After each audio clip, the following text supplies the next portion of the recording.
Now look who's here. So, my child, I know you still didn't find it. You think you know what you're doing. But the truth is, you're still wandering through the mist, just like all the others. Yes, that is what you believe. You know, it would be so easy to see the truth, to feel it, if you, for all your heroism, had not forgotten one thing: to listen. Come, let me show you what I mean.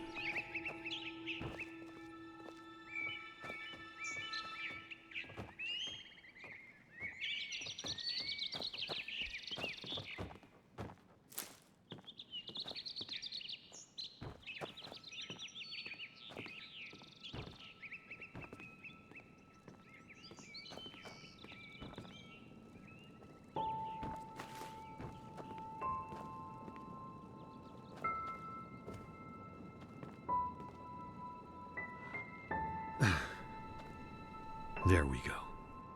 Sit down and let us listen to the silence. Okay, fine. I get it. You know you have sinned, and that's why you're lying. But look, honey, I'm your husband, and I deserve the truth.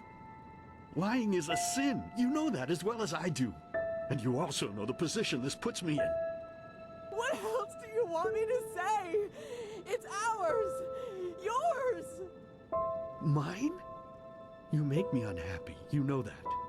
You make me very, very unhappy.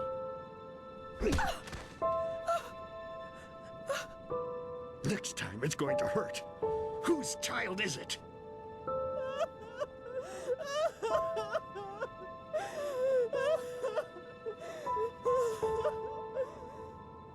Oh Lord, is this what I get for my piety? All these years I sacrificed myself for this family. I toiled, I buried my dreams, and all of it because I wanted them to be happy. And now my own witch betrays me and carries another one's fruit in her belly. But no, as if that weren't enough, she denies me the truth. Me, her own husband. Just what am I supposed to do now, Lord? I beg you, tell me. What shall I do? Yes, of course, Lord. You are right. How could I be so blind? The Creator has spoken to me, honey. A child born of sin is tainted. And this is why we will drown it. Yes, that's what we'll do. As soon as it's out, we'll put it in the trough. You're a monster! You're a goddamned monster! I beg your pardon. No, I think you just said something that would have made me really unhappy. But unfortunately, I didn't hear you loudly enough. So please, be so kind as to say it again. What? I can't hear you, darling. I can't hear you!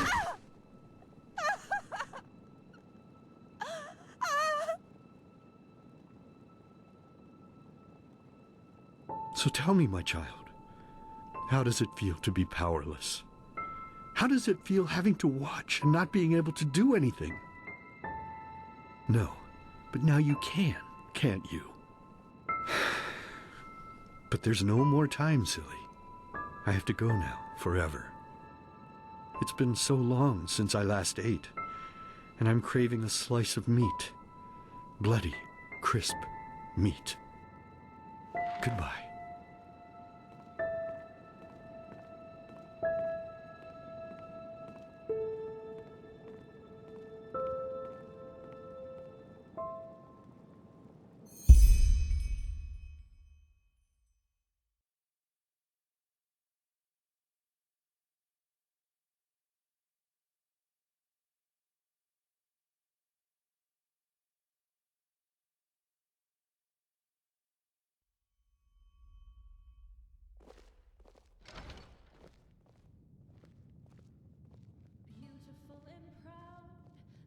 By the wise hermit, what's the matter with you? Hey, come on, wake up!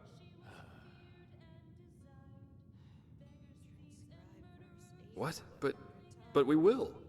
You found the black stones, and we'll use them, no matter how hard this Korak tries to stop us. But first of all, you should calm down a little. No offense, but you look like shit. Shock of shocks, because I heard you screaming. Plus, look, about that talk we had in Silver Cloud, that was a pretty disgraceful performance on my part. It's just that the past few moons were a lot for me to deal with. Let's put it that way. And what happened to Adela, it was the last straw. I guess what I'm trying to say is, sorry. I said a lot of bullshit down there, which you didn't deserve. Sky can rain fire. Happy to hear that. But, be that as it may, Shalrim and the Archmagister asked for you. It's about this Numinos thing. Best you go see them as soon as possible. No, in the Chronicum. And one more thing before you leave. Kalia, the sad-looking girl. How do you feel about her? I see. Thanks for being honest with me. We'll catch up later, okay? Take care. Confinement and delivery before the moon had waned. 2 months.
Sounds to me as if we'd risk a lot for just a ghost of a chance.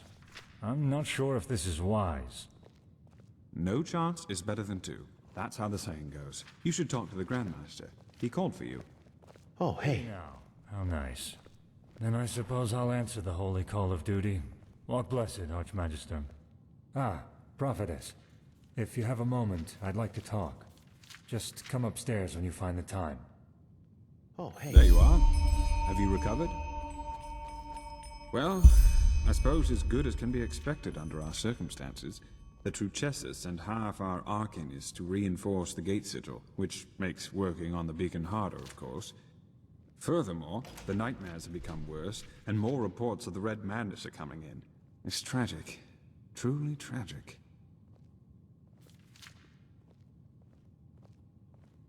Oh yes, without any doubt.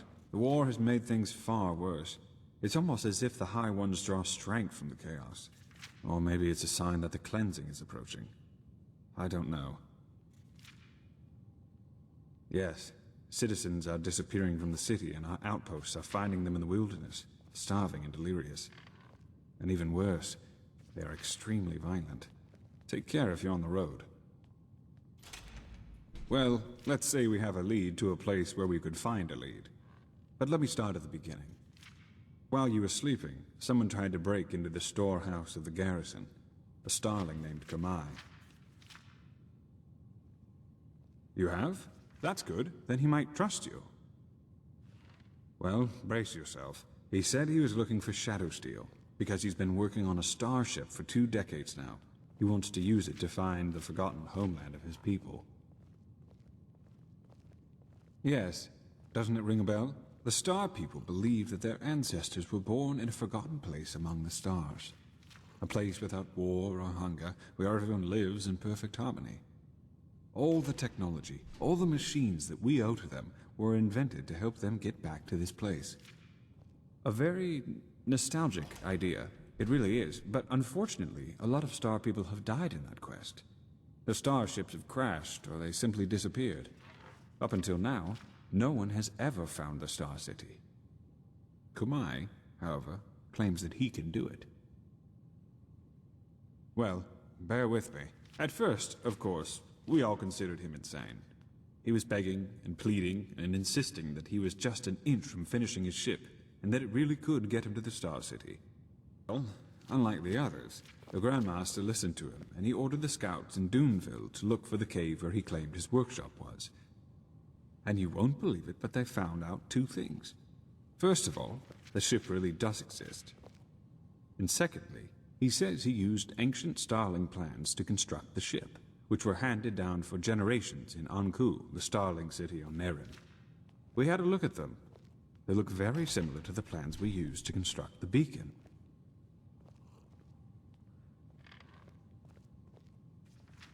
Well, either that, or the ones who created the beacon also helped the Ancient Fathers build the Star City. There's no way to know for sure, but either way, what it does mean is that the Ancient Fathers must have known about the cycle, and therefore about the High Ones and the cleansing. Well, let's put it this way. If anybody knows, it's them, and it's definitely the best lead we have found so far. So, in other words, what that means is that we need to help this Kamai finish his ship, and that we will accompany him on his journey to the Star City. Just imagine if it works. A city in the stars that has lasted for millennia. It's unbelievable, truly unbelievable.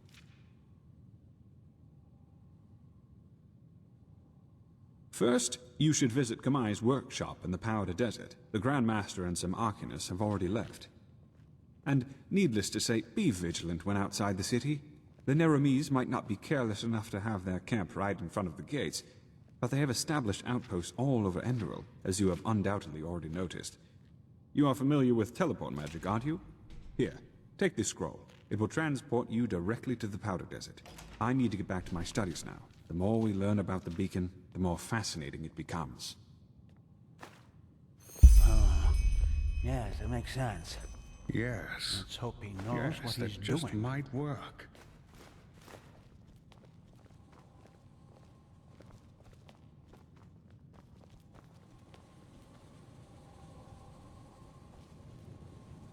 Pathlessness, wherever you look. Is this supposed to lead? It's dark already?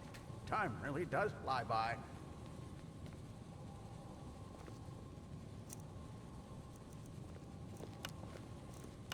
This just doesn't make any sense. Why can't it ever be easy?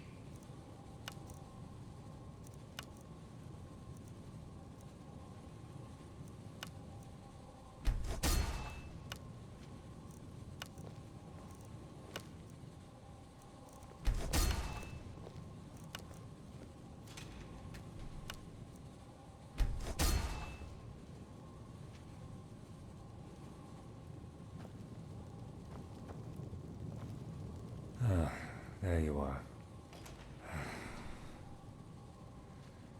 Lashari brought that map from some Parayan ruin a couple of weeks ago. Looks confusing, doesn't it? She said it contains more knowledge about the Parayans than all the tomes in the Sun Temple's library put together. And now she's gone, just like Constantine. It still feels surreal.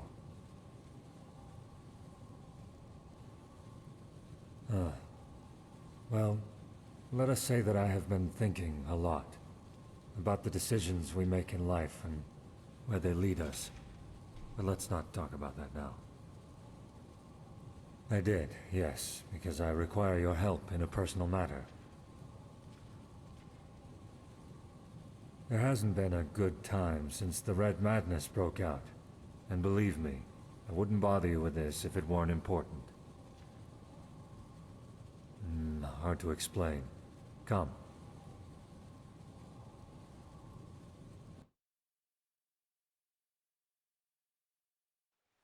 Fair enough. Where do I start? Imagine the following scenario. You're in an old fortress. Suddenly a door opens and a bandit charges in. Before you even realize what is happening, he raises his bow, nocks an arrow, and fires it straight at your throat. What happens next? That is one possibility, yes. It might be the one you would experience. Truth, however, is a bit more complex than that. Reality branches off into millions of new realities. One in which the bandit kills you, one in which he gets hit by a falling piece of rubble from the ceiling, one in which a tunnel spider jumps out from the shadows and kills him. The possibilities are endless. Everything that can happen will happen, and creates a new eventuality in the process, another reality.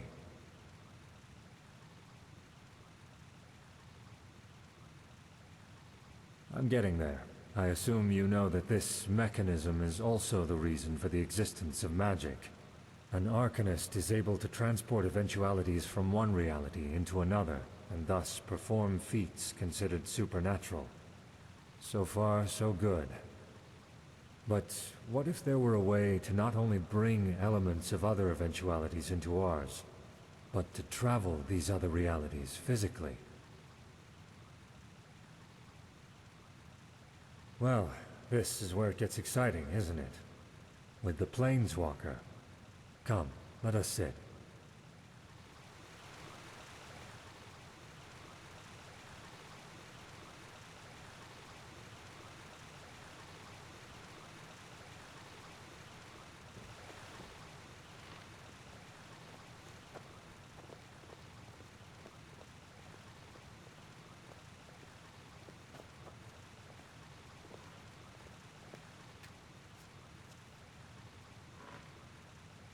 Have you ever heard of the name Dalmarek?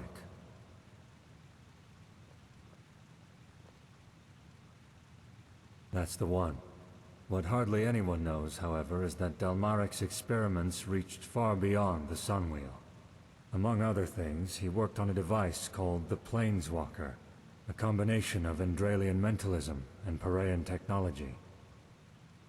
Temporarily, yes.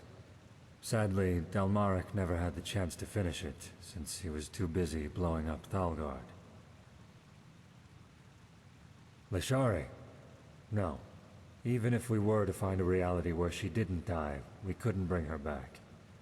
Suffice it to say that there is something I need to see. Something I want to see. To be honest, it wasn't my intention to drag someone else into this. But there's no other choice, so here we are. Indeed. It would mean a lot to me, if that's worth anything to you. Well, first of all, we need to acquire two materials I wasn't able to find here in Ark. The ether crystal, and a special kind of alloy. According to my research, Dalmarek's old laboratory in Thalgard would be a good place to start our search.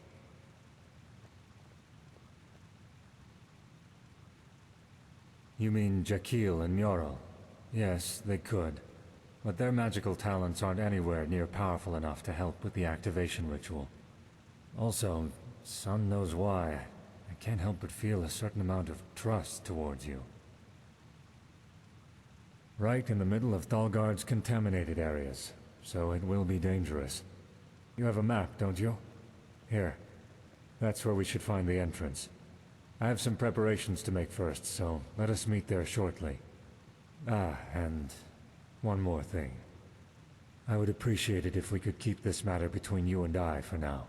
I know I've said it before, but this mission is personal, and I'd rather not have to justify it to Aranthiel. Firstly, because it's a personal matter. Secondly, it's too much of a risk as long as Khalim and his helper are still sauntering about. The less people know of this mission, the better. The essentials. Well, suffice it to say that what happened to Lashari and Constantine have made me question certain things. I know that they gave their lives for the greater good, but frankly, there have been times when I've found it hard to stay true to our cause. I am hoping that what I'll find over there will help me regain some sense of purpose. Yes, I know, probably not the answer you were hoping for, but it's the best I can do for now. Forgive me.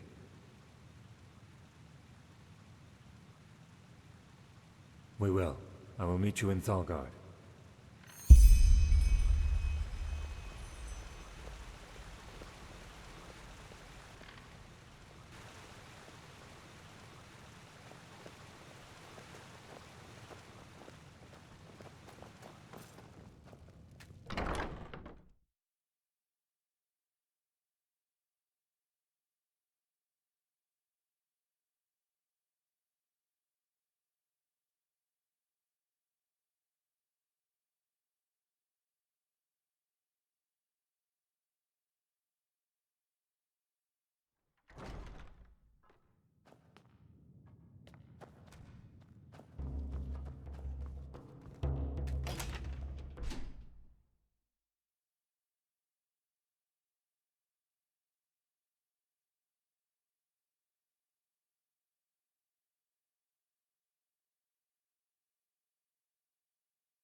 Tenacious bastards.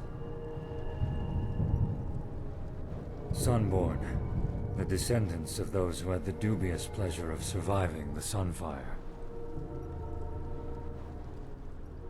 They don't. I'm not an expert on the subject, but as I understand it, the after effects of the Sunfire crippled their vocal cords. Well, you'd have to ask the Holy Grand Master about that. But honestly, why would they? To the Order, the Sunborn are just a bunch of disfigured savages inhabiting a ruined patch of land. They don't dare go outside the contaminated area.